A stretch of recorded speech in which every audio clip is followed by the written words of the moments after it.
আসসালামু আলাইকুম, Ziaul Hasan, Saskatchewan, Canada থেকে। তো এই যে সরকারটা বাংলাদেশে এখন আছে, তত্ত্বাবধায়ক সরকার বা সংস্কারক সরকার যেটাই আমরা বলি, তো এই সরকারের উপর আশা ভরসা অনেক অনেক, ভরসা বলবো না, বলবো যে আশা অনেক, অগাধ আশা। মানে আমি ধরেন প্রতিটা মুহূর্তে দোয়া করতে থাকি যাতে এরা ভীষণভাবে সাকসেসফুল হয়, ভীষণভাবে, শুধু সাকসেসফুলও না, ভীষণভাবে যাতে সাকসেসফুল হয়। কারণ এরা যত বেশি সাকসেসফুল হবে ফ্যাসিজম তত কবরে ঢুকবে। তো সেই জন্যে বাংলাদেশের মানে এদের সাকসেসফুল হওয়াটা বাংলাদেশের জন্য ভীষণ দরকার। এটা এটা মানে অবর্ণনীয়ভাবে দরকার। এখন কথা হচ্ছে এরা কি আসলে সাকসেস পাচ্ছে?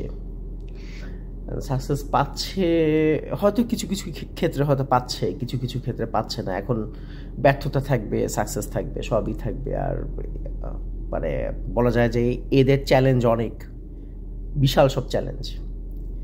কিন্তু একটা ব্যাপারে এদের সমালোচনা করতেই হবে এবং এখানে কোনো উপায় নাই। এখানে একেবারে ছাড় দেওয়ার কোনো মানে নাই।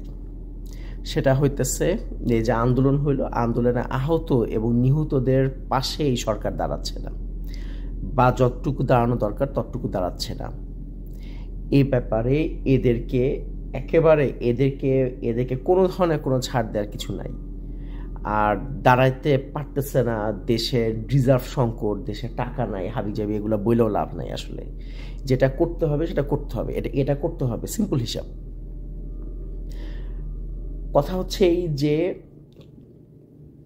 আমরা প্রায়ই দেখতেছি ৩-৪ দিন পর পর এরকম নিউজ আসে যে ৪০ দিন কাতরানোর পর মারা গেলেন অমুক, হয়তোবা কোনো একজন মানে যোদ্ধা, সে হয়তোবা ৩টা-৪টা গুলি খাইছিল, সে ৪০ দিন যাবৎ ভুগছে, ৪০-৫০ দিন যাবৎ ভুগছে, তারপর সে মারা গেছে।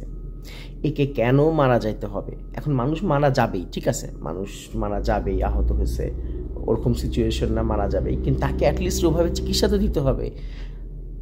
তাকে বিদেশে কেন পাঠানো হলো না? তাকে তো ব্যাংকক পাঠানো যাইতে পারতো, তারপর যদি সে মারা যাইতো তাহলে যাইতো, এটা কিছু করার নাই। কিন্তু এই জিনিসগুলো আসলে এগুলা মানা যায় না। তারপর আহতরা, নিহতদের পরিবার, তারা হচ্ছে মানে কেমনে করে সাফার করতেছে। আহতদের কথা তো পড়া যায় না, তাদের হয়তো পা কাটা গেছে, হাত কাটা গেছে, হয়তো বা গুলি খাইছে, ৩টা-৪টা গুলি খাইছে, তো তারা এখনো হসপিটালে কাতরাচ্ছে। এর তো করে মারা যায় না।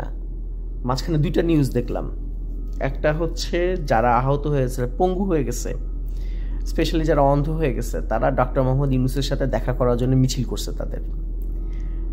তারা মনে হয় ওয়েট করেছিল, শেষ পর্যন্ত দেখা করতে পারছে নাকি আমি জানি না, যাই হোক। কিন্তু এটা এটা কি একটা সিচুয়েশন এটা। আরেকটা দেখলাম যেটা আরও খারাপ, সেটা হচ্ছে যে সরকার থেকে সিদ্ধান্ত নেওয়া হয়েছে যে যারা আহত তাদেরকে দেওয়া হবে 1 লাখ টাকা, আর যারা নিহত তাদেরকে দেওয়া হবে 5 লাখ করে। এখানে আবার ছিল প্রাথমিকভাবে 5 লাখ এবং 1 লাখ দেওয়া হবে। মানে প্রাথমিকভাবে মানে কি আমি বুঝলাম না। মানে কি এই যে সাহায্য করতেছে সেটাও কি কিস্তিতে করবে, মানে ইনস্টলমেন্টে করবে? আজকে 1 লাখ, মাস 3 পরে আবার 2 লাখ, তারপর 3 লাখ, এভাবে করে। মানে এটা কি যুক্তি আমি বুঝতেছি না। আর এটা অবশ্য কতটুকু অথেন্টিক সেটা আমি জানি না, এটা কয়েকটা জায়গায় আমি দেখছি আর কি, চোখে পড়ছে। কিন্তু এর কি মানে? আমার কথা হচ্ছে এই যে এই প্রত্যেকটা ফ্যামিলিকে ধরে প্রায় মারা গেছে হচ্ছে গিয়ে 1,500, পঙ্গু হয়ে গেছে, সারা জীবনের মতো পঙ্গু হয়ে গেছে প্রায় আপনার 500-600-র মতো। এছাড়া আহত হয়েছে 22,000, এটা আমরা সবাই জানি। তো এই 1,500 এবং 500-600 যারা আর কি, প্রায় 500 কত জানি আর কি, প্রায় মানে সব মিলে হচ্ছে গিয়ে 2,000 জনের মতো। এই 2,000 পরিবারকে বা মানুষকে অ্যাটলিস্ট 50 লাখ টাকা করে দেওয়া উচিত, অ্যাটলিস্ট। মানে আরও বেশি হলে তো আরও ভালো, 1 কোটি 1.5 কোটি হলে তো আরও ভালো, কিন্তু অ্যাটলিস্ট 50 লাখ টাকা করে দেওয়া উচিত। আর বাকি যারা আহত হয়েছে তাদেরকে আহতের অবস্থা অনুযায়ী, মানে তাদের আঘাতের অবস্থা অনুযায়ী, অনুপাতে, তো তাদেরকে হয়তো 10 লাখ টাকা, 15 লাখ টাকা, 20 লাখ টাকা করে দেওয়া যেতে পারে। এবং অন টপ অফ দ্যাট এদের চিকিৎসার পুরো খরচ নিবে হচ্ছে সরকার। এখন এই যে কিন্তু এদেরকে আসলে কি দেয়া হচ্ছে আমি জানি না। একটা ফাউন্ডেশন করলো, ভালো কথা, একটা ফাউন্ডেশন করছে, ফাউন্ডেশনে ডক্টর মোহাম্মদ ইউনূস সেখানে দান করলো সরকারের পক্ষ থেকে 100 কোটি টাকা, 100 কোটি টাকাতে কীভাবে করে কি হবে আমি তো বুঝতেছি না। মানে 100 কোটি টাকা এটা ফাউন্ডেশনে দান করে করতে হবে কেন? এটা ফাউন্ডেশন বানাইতেই বা হবে কেন? ফাউন্ডেশন থাকতে পারে, ফাউন্ডেশন ধরেন গভর্নমেন্ট যা করলো তারপর আরও কিছু দেওয়ার জন্য, আরও কিছু পুনর্বাসনের জন্য একটা ফাউন্ডেশন হইতে পারে, ঠিক আছে। কিন্তু এদের তো মনে হচ্ছে ফাউন্ডেশনই সব। তাহলে সরকারের পক্ষ থেকে মানে সরাসরি গভর্নমেন্টের পক্ষ থেকে কি করলো বা কি করতেছে? আচ্ছা, এখন 2000 জনকে যদি আপনি 50 লাখ টাকা করে দেন তাহলে হয় 1000 কোটি টাকা। 1000 কোটি টাকাই খুব বিগ ডিল বাংলাদেশের জন্য। আমি জানি যে বাংলাদেশের রিজার্ভ অবস্থা খুব খারাপ, অর্থনৈতিক অবস্থা খুবই খারাপ, কোনো সন্দেহ নাই, সব ঠিক আছে, সব ঠিক আছে। কিন্তু এখন যেটা করতে হবে সেটা তো করতে হবে। আর হেল্প তো কম পাচ্ছে না, আমরা তো প্রায় নিউজ দেখি এই দেশ হেল্প করতেছে, ওই দেশ হেল্প করতেছে, ওইখান থেকে পাচারকৃত টাকা ফেরত আনতেছে, ইত্যাদি ইত্যাদিতে হচ্ছে।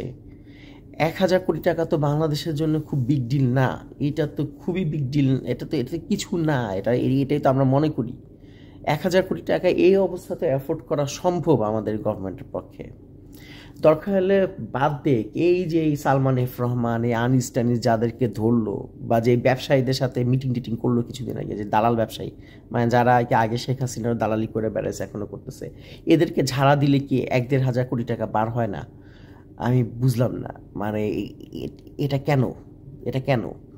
এই যদি অবস্থা হয়, এরা যদি এভাবে সাফার করে, তার বাংলাদেশ যদি আবার ওরকম কোনো একটা চিপায় পড়ে, আল্লাহ না করুক, আবার যদি কোনো ফ্যাসিবাদের এসে বাংলাদেশে ভর করে, তাহলে মানুষ বা তখনকার ইয়াং জেনারেশন তারা কেন যুদ্ধে যাবে?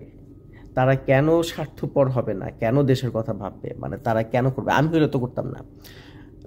ধরেন আমার যদি এখন 15 বছর বয়স থাকতো এবং আমি দেখতাম যে আমার 20 বছর বয়সের ভাই সে যায় বাইরে গেছে, মানে সে শেখ হাসিনার ফ্যাসিজমের বিরুদ্ধে ফাইট করতে যায়, সে অন্ধ হয়ে গেছে এবং সে সরকার থেকে কিছু পায় নাই, তাহলে আমি কেন যাব?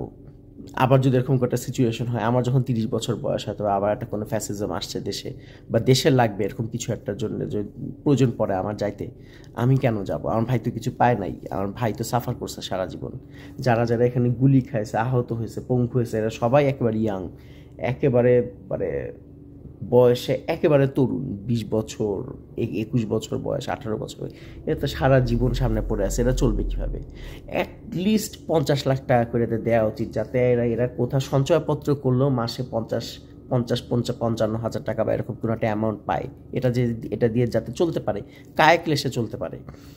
অ্যাটলিস্ট আরও যদি বেশি দেওয়া যায় তাহলে তো ভালো। ফাউন্ডেশন করেন রে ভাই, কোনো অসুবিধা নাই, ফাউন্ডেশন করেন, ওইখানে টাকা দান করেন, বাংলাদেশিরা মানে জনগণ টাকা দান করুক, আমরা যারা প্রবাসী আছে আমরাও দেই, ওই ফাউন্ডেশন থেকে ওদের আবার মানে বাড়তি করে হেল্প করা হোক। কিন্তু মূল একেবারে যেটা হচ্ছে কি, যে আপনার যেটা করতেই হবে সেটা হচ্ছে এইটা, যে এদের এই ফ্যামিলিগুলোকে ধরে ধরে এই অ্যামাউন্ট অ্যাটলিস্ট 50 লাখ টাকা করে দেওয়া উচিত, কোনো কথা ছাড়া, এটা কোনো কথা ছাড়া। এটাতে যদি 1000-1500 মানে 1-1500 কোটি টাকা যদি যায় তাহলে গেল। তো এটা দয়া করে করেন, এটা নিয়ে শোরগোল করেন, কারণ এই ছেলেগুলা যারা আহত হয়েছে এরা আসলে বাংলাদেশের সর্ট অফ ফিউচার। কারণ এরা যদি পুনর্বাসিত না হয় তাহলে বাংলাদেশের পরের প্রজন্মের তরুণরা বাংলাদেশের জন্য কখনো দাঁড়াবে না। তাই এই সমালোচনাটাই এই গভর্নমেন্টের করতেই হবে, কোনো উপায় নাই। এখন এটা তাদের ভালোর জন্যই। এখন আমি আশা করব যে ডক্টর মোহাম্মদ ইউনূস এবং আসিফ নজরুল বা যারা যারা আছে আর কি, তো এদেশে বোধোদয় হবে এবং এরা অতি সত্বর যতটুকু তাড়াতাড়ি সম্ভব পারলে কালকে এই টাকা দেওয়ার ব্যবস্থা করবে। যাক, আজকে এই পর্যন্তই। আল্লাহ হাফেজ।